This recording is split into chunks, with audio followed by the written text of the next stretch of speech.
Welcome to How We Grow, an essential playbook to grow and scale your vacation rental business with advice and insights from the best in the biz, with your host, Lynell Gordon. Welcome to How We Grow, the vacation rental show. I am so excited today to bring to you Rachel Gainsbrugh. She is the founder and on-air talent of Short-Term Gyms. And she's on the show because she has a lot of experience, guys, in luxury rentals, a lot of experience in how to make more money with less rentals. And that's really what I'm very excited to talk to you about today, Rachel. Thank you for being on the show.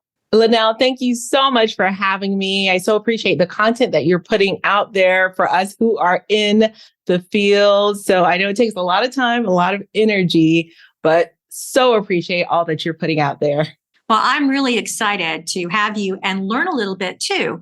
Let's talk a bit about what your passion is.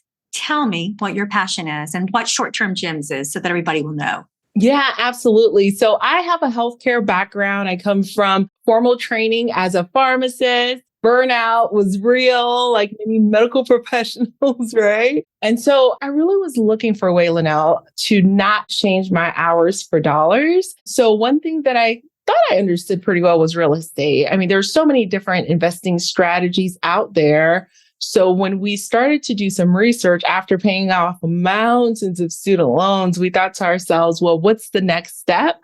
Because again, we had worked our fingers to the bone, like picking up so many shifts at work. And so the less is more strategy, I implement that in so many areas of my life. I'm looking for margin, in all of the pillars.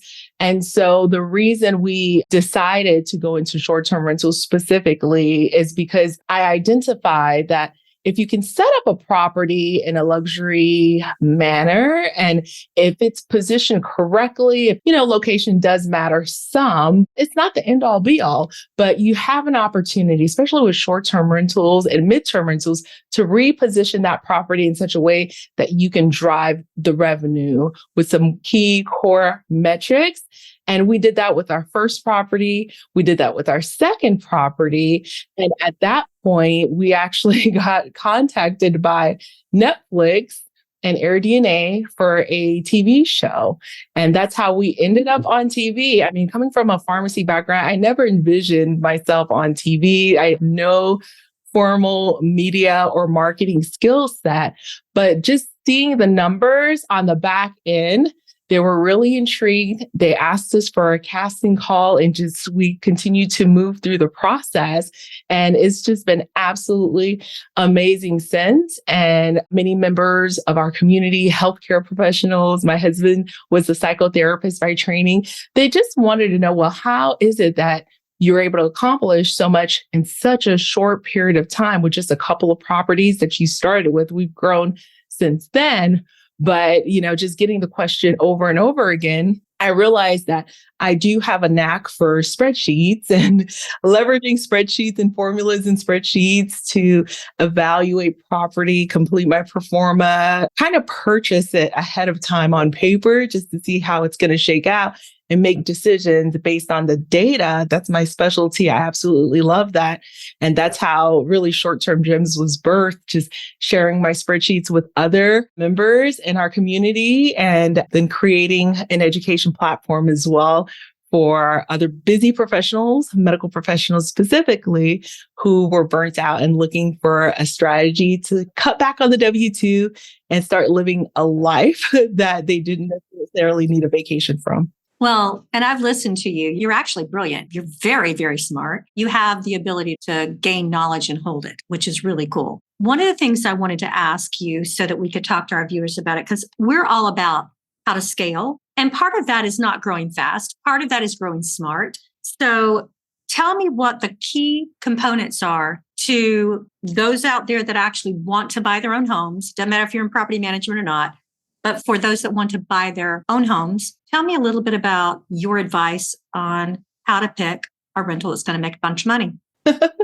Oh, I love that. And so what I think the secret sauce, especially for the property manager who are leveraging that skill set to understand the entire client journey, you're more than halfway there. That's something that I think a lot of people do not talk about in the investment world, right? Getting the property is like a one-day affair eventually, but maintaining the property, knowing when the property is stale and it needs to be refreshed, knowing how to collect data from the guests because they ultimately are our eyes and there are our ears at the property. So that part is where I see the biggest struggle occurring. But overall, when it comes to looking for a property, the data is out there and it's been great. I use a number of actual data tools such as Price Labs, AirDNA, Data Rabu.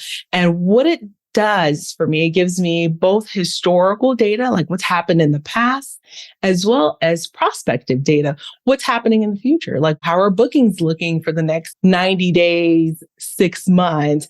And just those two things right there start to inform my investment strategy. At that point, I look at, what do I have in terms of cash for my down payment? Do I have $10,000? Do I have an old IRA that's sitting there? Does my husband have an old IRA that I can tap into, or a 401k? And coming up with that down payment and then leveraging a strategy. For me, it was a 10% down strategy is how I started. So for example, a $300,000 home in a suburban area, that would be 30% down. I personally like to put as little down as possible so that I can hold on to as much cash as possible, because once you launch, you're going to need some things, but that's not going to be the best strategy for everyone. Well, that's the strategy they teach in the real estate courses. I'm a real estate broker as well.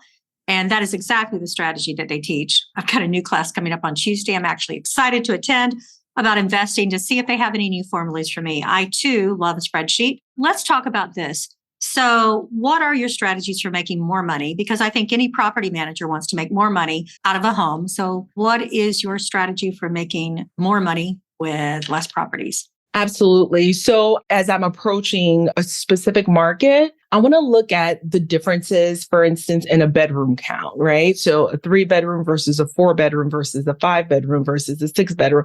Well, how different are those in terms of the possibility of the amount of revenue that I can generate? So that's what I want to know. Is it worth it for me to invest an extra $40,000 to go up a bedroom size, or $100,000 to go up 1 or 2 bedroom size for the return on investment, right? So that decision is made up front, even before you purchase. You open your wallet, you want to know what that is. So that's one way that I take a look at what is the differences between the bedroom size. The second thing I look at is something called forced appreciation. I like buying properties that need something, right? So if you're going to buy a brand new construction, you're going to be paying for it, right?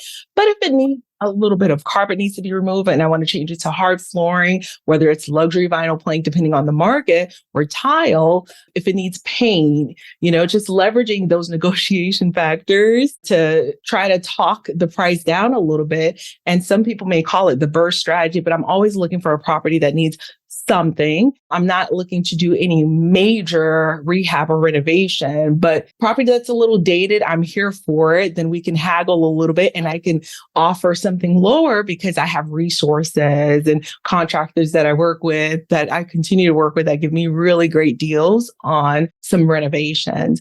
The other thing is I actually leverage advanced tax strategies, and that's worked to my benefit. So these past couple of years, there's legislation that allows us to leverage bonus depreciation. So we accelerate all of the depreciation, 30 years worth to, 100%. We can accelerate it in 2022. 2023, we can accelerate only 80%. And then you just have to kind of leverage the 20% down the line.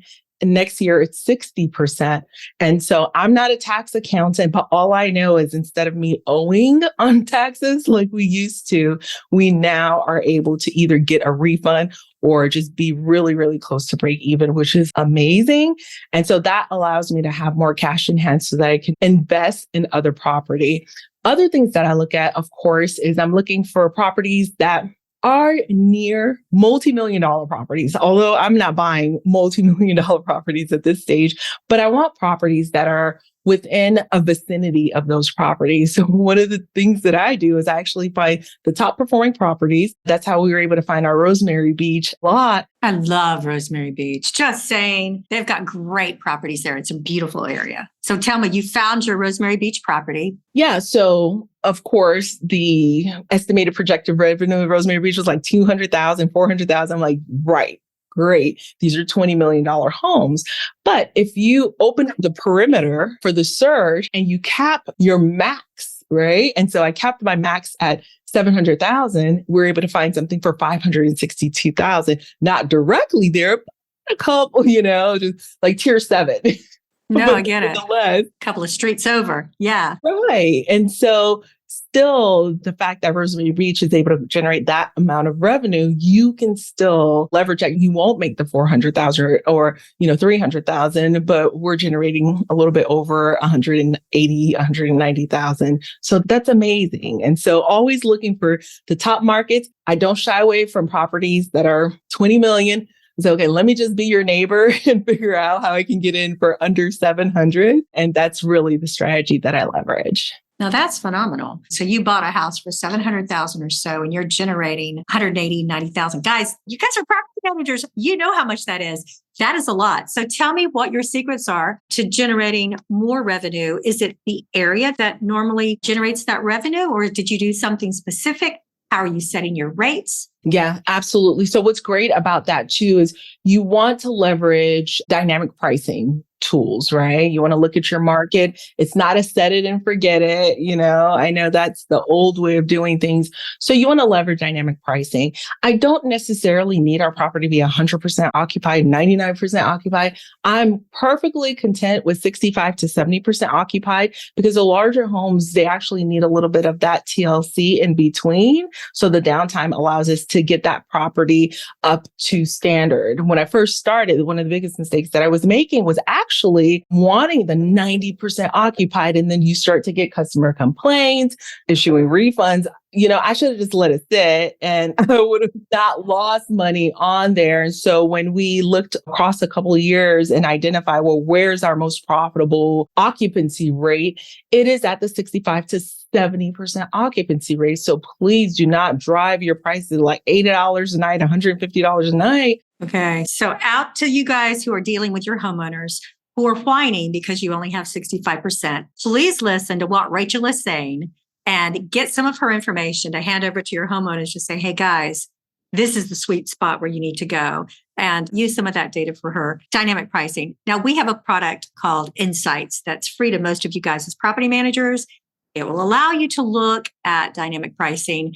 And then of course we have RevMax, which will do the dynamic pricing for you, which is killer. So I love the dynamic pricing idea. I used dynamic pricing this year on some my rentals. One of them, we had a really bad leak and it went off the market, and we pulled it off the market because you couldn't stay there. Guests could not stay there. But when we pulled it off and when we set the maintenance block on it, it rented for $2,000 more that week than it was rented when we just pulled it off. So that dynamic pricing, I know it can go both ways, but listen to Rachel. She knows what she's talking about there. This episode of How We Grow is sponsored by LSI Tools. With 22 customized tools designed for vacation property managers, LSI Tools is here to supplement your vacation rental software. Our new LSI Rental Insights tool is perfect for easily searching through vast portfolios of guest information to change the way you do business. Visit us online at lsitools.com to learn more. So you also manage properties. As a property manager, do you only take those properties that meet certain criteria? I do. And so I have a property avatar, so to speak, properties that meet the criteria of what we already have been hosting, because my helpers who come alongside me to make sure that we're doing well, we have our entire operating procedures set around this type of property. So imagine we're hosting primarily 4-bedroom plus 5-bedroom. And all of a sudden, imagine, taking a skyrise 1-bedroom condo for bachelors and bachelorettes. It's a whole different vibe. And so we want to kind of stick to what we know in terms of the marketplace, our avatar, which is multi-generational families traveling with children. And so, yeah, that's our secret sauce as well, because with those larger homes, we're able to leverage the fact fact that we may have 3 or 4 paying. Yeah. So I got to ask you this. Do you have any on the North Carolina coast? I don't. Okay, you need to look in North Carolina. Come see me afterwards. We'll talk about it. There's some very good places to invest there, just saying. So for people that work in the industry and may want to start their first vacation home, let's talk a little bit about that, because I think a lot of people who want to get into it that talk to me about it. And so the question I have to you is, interest rates are no longer that, Rachel. So let's talk about strategies for holding your money and for making it still profitable. So are you buying today with the interest rates the way they are? Are you investing in your real estate in new properties right now? Yeah, I actually am. And the reason for that is I still want to take advantage of my bonus depreciation. And those are benefits that are going to go away and phase out. As far as we know, things may change with legislation, but as far as we know, they're going to phase out. So looking at the numbers that way, I am better off taking advantage of that instead of sitting and getting taxed at the higher rate. I rather get taxed at a lower rate. For sure. So yes, I'm still buying. I don't love the interest rates, but just yesterday, one of the members of our community closed on a property with nearly 0% down. So thinking about that as well, it's like, oh my gosh. Well, at that point, you can make their payment for a couple of years while you wait on that with that down payment you would have saved. How did she do that on a second home on an investment home? What kind of loan was that? Yeah, so I'm waiting to hear back from her for all the details, but it was a 30-year and then a 10-year. And there was no prepayment penalty, which I love because you can definitely refinance it if it's not something that's the most favorable. So I was shocked. We're going to debrief on that because I hadn't seen anything like that ever. No, I haven't either. But when you find it, you need to email me. I got you. And she's an attorney. And so she went back and forth and back and forth. So I was like, I'm so excited. I was like, yeah, that's great.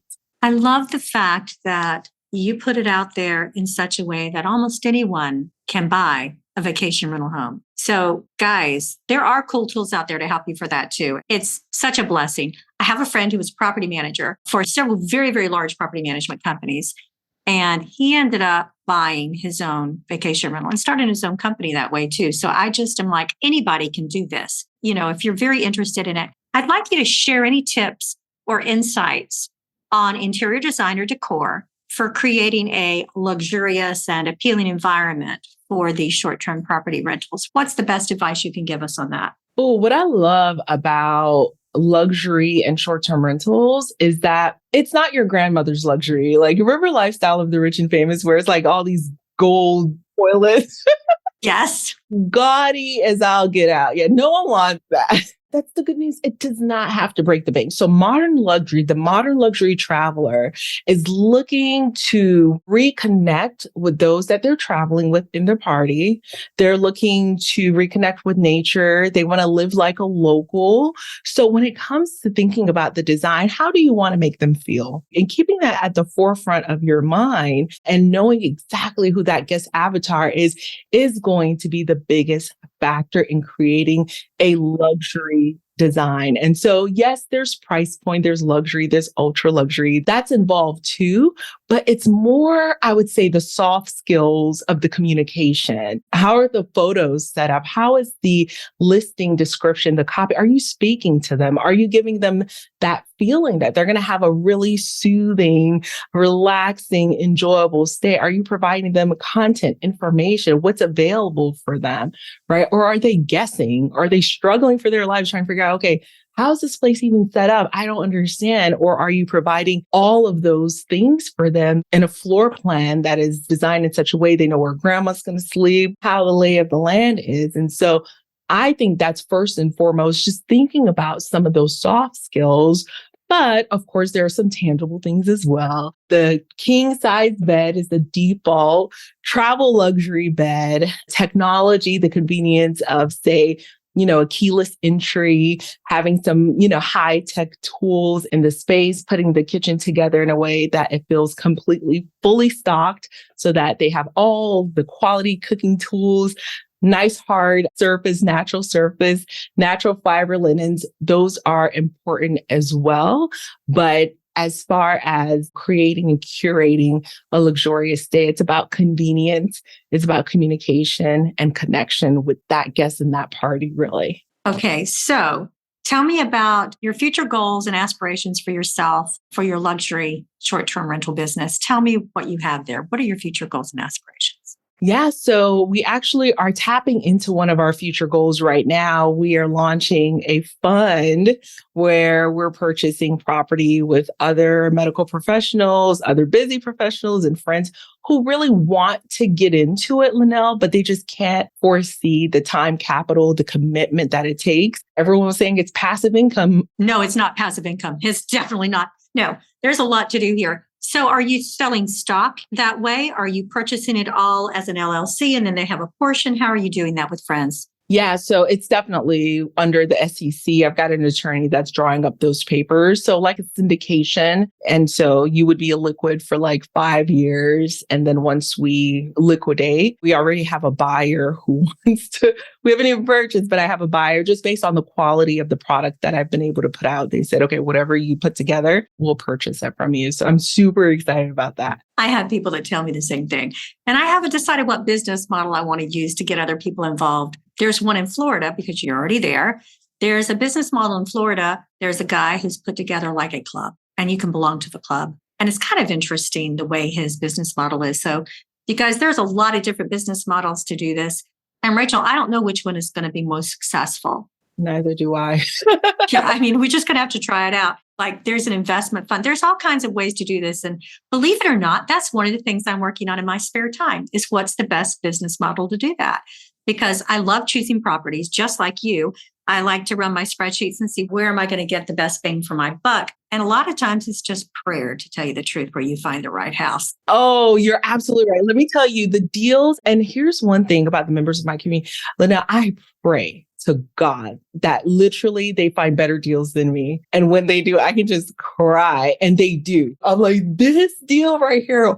Oh my goodness. And so I'm just so grateful because I want anyone and everyone in my circle, anyone who crossed my path to feel blessed and to generate blessings from that interaction. That is my goal. So I do pray that they get better deals than me. My husband says, you're happier for them than for yourself. I get so excited. You have everything you want when God has been really good and has blessed me too. So I'm very happy for my friends. I have a friend who just got his first 2 rentals up and running and they're themed and they're in like Cherry Grove, South Carolina.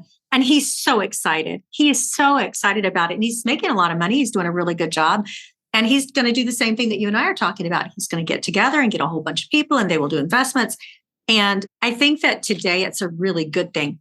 If you could have any piece of technology that's not out there, what piece of technology would you have today? Okay. This one I think is kind of out there, but it's an AI tool. Let's say it's an AI tool that can make me play tennis really well. So our new AI tools right now can take a look at what we're searching on and they can show us like properties, les algorithms. They can also build off of us. There's ways that they can get data and build off of our guest and learn how to make us more money doing that. But tennis, not today. You can talk to my friend Susan. She's an excellent tennis player. She might be able to give you some hints. If you could go back and look at yourself 15 years ago, and I know you did come from the medical background, but if you could go back, what advice would you give yourself? It would probably be weeping may endure for the night, but joy comes in the morning. Oh my goodness. My life 15 years ago is significantly different from today.